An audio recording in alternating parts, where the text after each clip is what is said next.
mais Dame dañoo gis keroog maa ngi koy fàttali peut-être sëñ Saliou sax xawloon nag d'accord ak propos yooyu muy xumaan mi soutenir ne que suñuy waxu peut-être ñi far ak opposition suñu gisee opposition ak des gros bras ça passe mais suñu demee ba gis ko ci côté pouvoir ñu woowee leen ay nervi loolu tamit naka ko gisee Dame Mbodj. waaw jërëjëf soxna Néné d'abord dama bëggoon rek àddu tuuti ci violence policière bi parce que ñun dañu am ñun coalition citoyenne le peuple. koo xam dafa bokk ci ñun muy Abdou Karim Gueye. ñu dóor ko te contrairement ak li sama sœur may mun a wax que kilifa yi duñu def loolu ñun ki dóor sunu camarade Abdou Karim Gueye il s'appelle le commissaire Masserigne Faye commissaire du camp Abdou Diassé donc kilifa la ci police bi moom mu identifié ko mu dóor ko bettu ma nag parce que man la veille bi ñu tee Abdou Karim Gueye may def benn interview sur la place publique ay 2 heures du matin gêné wu ma kenn avec les Clédor Sène et autres moom le même Masserigne là moom moo ñu fa fekk di wax ni dañuy dégager parce que et cetera avec un langage irrespectueux voilà donc alors qu'on était sur l'avenue Lamine Gueye on a gêné personne commerçant yi nekk ñu fa kenn nekk fa c'était 2 heures du matin donc moom moo ko dóor yoo xam ne daf koy empêcher sax actuellement mu julli mënul sëgg parce que dañu laal côté mi di ko dóor yu metti loolu c'est inacceptable kenn du ko fi nangoo parce que cette violence là pourquoi ñoom dóore ni dof kan leen fi jox benn pouvoir muy dóore mais non c'est-à-dire que la loi ne permet même pas au président de la République muy dóore waxantuma la ay policiers ki gendarme on ne l'acceptera pas te ci loolu moo tax ñu ne ko na porter plainte ñu xool nag ndax réew mi yoon am na fii bu ñu demee ba ki jiite magistrat yi bu ñu ko convoqué day dem wuy ji mais ku boo nekkee autorité ci police bi boo tooñee ñu porter la plainte da nga war a dem wuy ji mais c'est ça qui est normal si on est dans un état de droit bien sûr maintenant beneen affaire bi nag pour ñëw ci loolu ngay wax il faut tamit par devoir de vérité ñu wax li nga xam ne moo am. lan moo am. li am mooy effectivement daan nañ gis ay opposants yoo xam daañ am ay gardes rapprochés ni ñu ko tuddee ay nit ñoo xam ni ay gros bras lañ ay leneen lañ l'essentiel ñoo xam dañ leen di encadrer mais mosuñu fee gis benn président de la République ci Sénégal depuis Senghor ba léegi président boo xam day yore d'abord sa sécurité parce que ku ne xam ne président de la République du Sénégal ak beneen président amuñu problème sécurité ku xam la BIP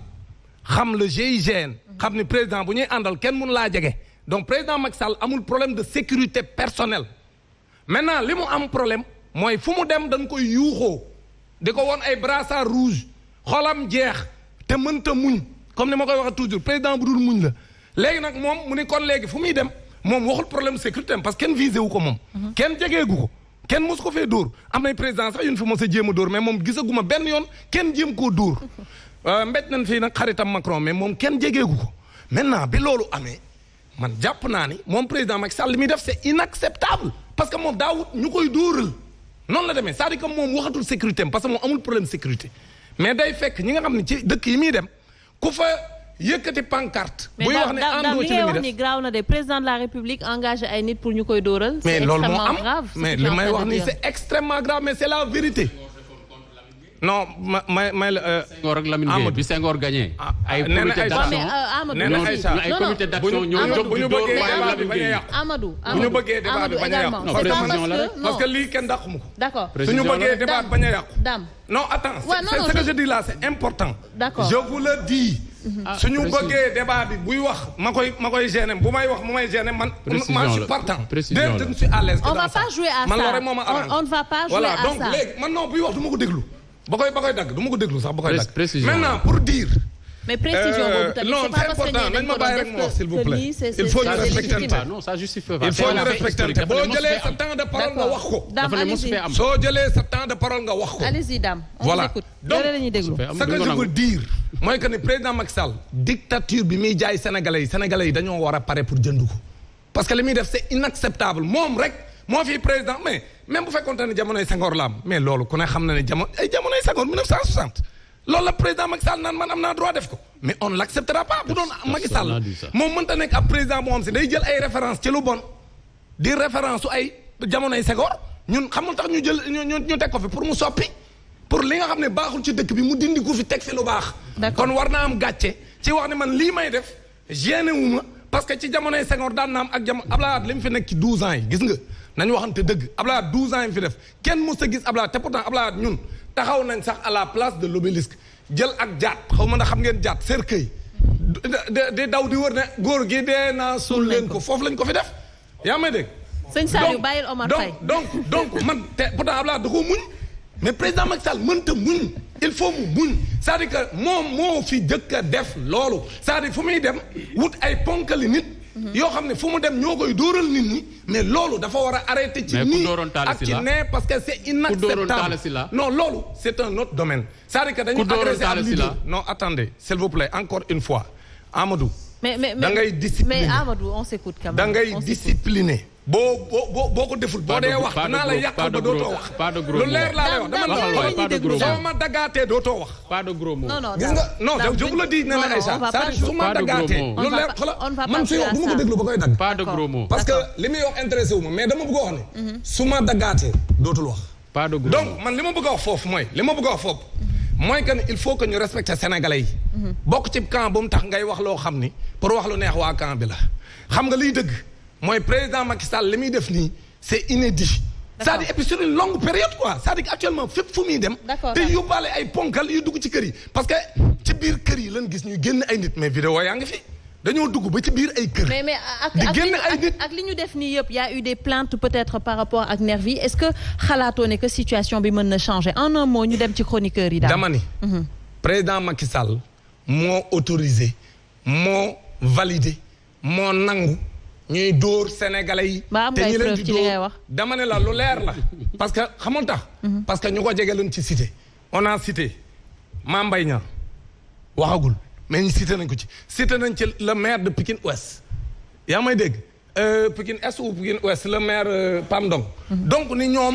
ñoo bokk ci ñi nga xam ni ñoom ñoo taxaw di recruter ay nervi te ñooñ ci moom lañ bokk gis nga nit boo nekkee kilifa gis man sama syndicat képp ku ci bokk ba nga def loo xam texte syndicat bi permettre la ko damay taxaw ne la lii du fi amee boo nekkee njiit say nit di def loo xam tegul ci yoon surtout que comme ni nga ko waxee président Macky Sall am na dëkk yu mu dem yoo xam ñi niy dóor ci kanamam lañ leen dóoree mais président de la république boo xam ni foo daan jaar sénégalais yi dañ la daan tàccu ak a kontaan ak nga naan wër naa ñaari yoon Sénégal foo dem di firip ci seen i cere comme ni nga ko doon waxe ba ñëpp voté la nga dem ba léegi nit ñi jéppi la ba foo mën a taxaw ñu takk brassard rouge ak da lay yuuxoo man jàpp naa ne bu boobaa au lieu ngay dóor nit ñi xam nga la war a def waajal sa valise takk ko te abale loolu laa jàpp ne moom mooy attitude bu responsable sëñ Saliou alors tout à l'heure Amadou dafa wax waxu les caloubes ñu fàttaliku du temps de Abdou Diouf également ñu ngi doon peut-être citer ay nervi du temps de kii di Macky Sall on a l'impression que cette histoire quand même dafa bokk ci ADN politique au Sénégal waaw xam nga Amadou tout à l'heure def na historique bi mais xam nga jamono Senghor ak Lamine Gueye kooku quasiment c'était avant la fusion de SFIO ak waa BDS yi finalement ça a donné plus tard le Parti socialiste bon à l'époque après UPS la woon mais bi ñëwee 1960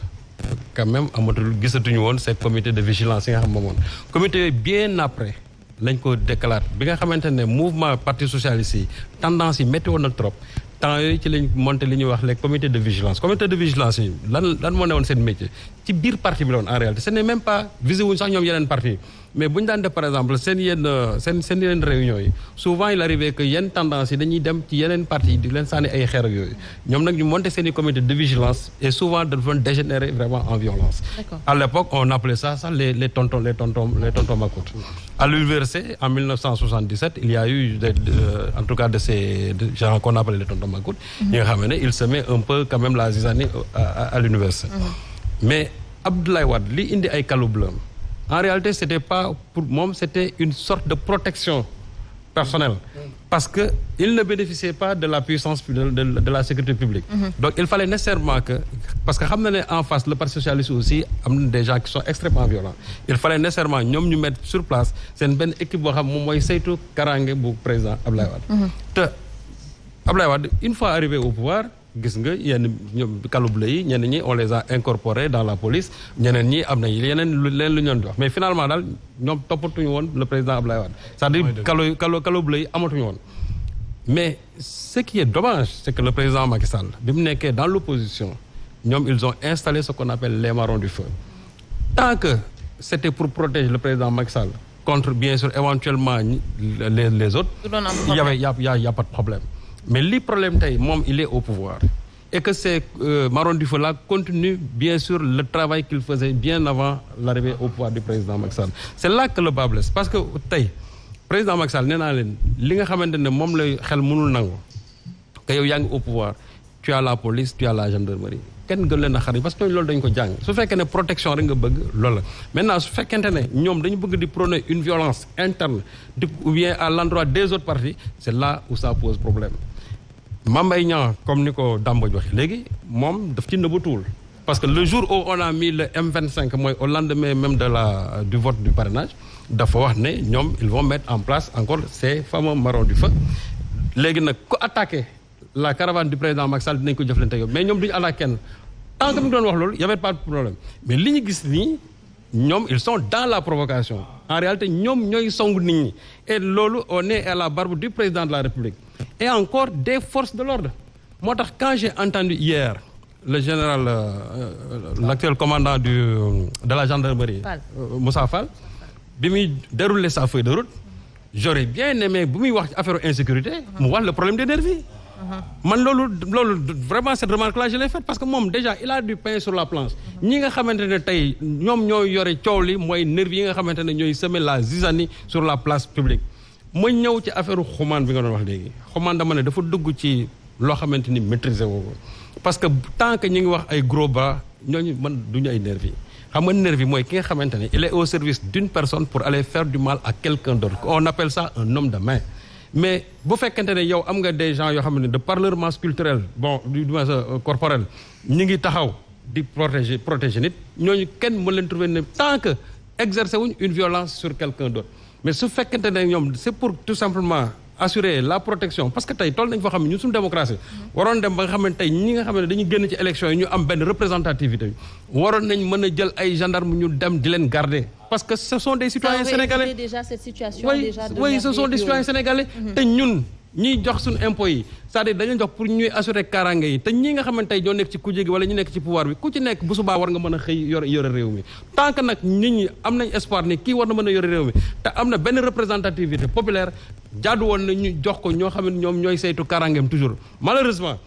force de l'ordre yi au lieu que ñoom ñu assurer loolu finalement ñoom elles sont même dans la provocation mooy indi dérive yi nga gis depuis un certain moment may ci profité di masaw vraiment soxna Bousso parce que aussi man jàpp naa ne même ñun suñu tradition suñu culture dafa may ne jigéen dañ ko war di protéger mais mënoo taxaw parce que tout simplement tu es policier wala tu es gendarme que tu peux te permettre tout moo tax bu ñuy wax plainte am yi moi je suis désolé mais awma ci benn yaakaar lu tax awma ci yaakaar parce que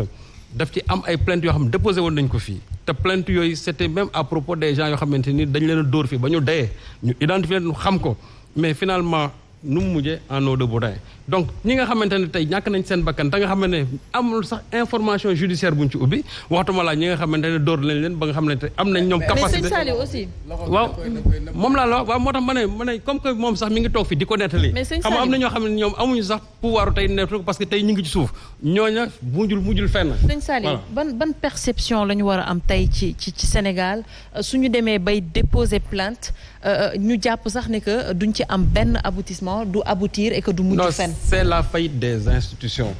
tout simplement c'est la faillite des institutions parce que ñi nga xamante ne tey ñoom ñoo jiite xam nga man politiciens yi lépp lu ñuy def mën naa leen ko nangul mais il faut qu'on ait au moins une magistrature très forte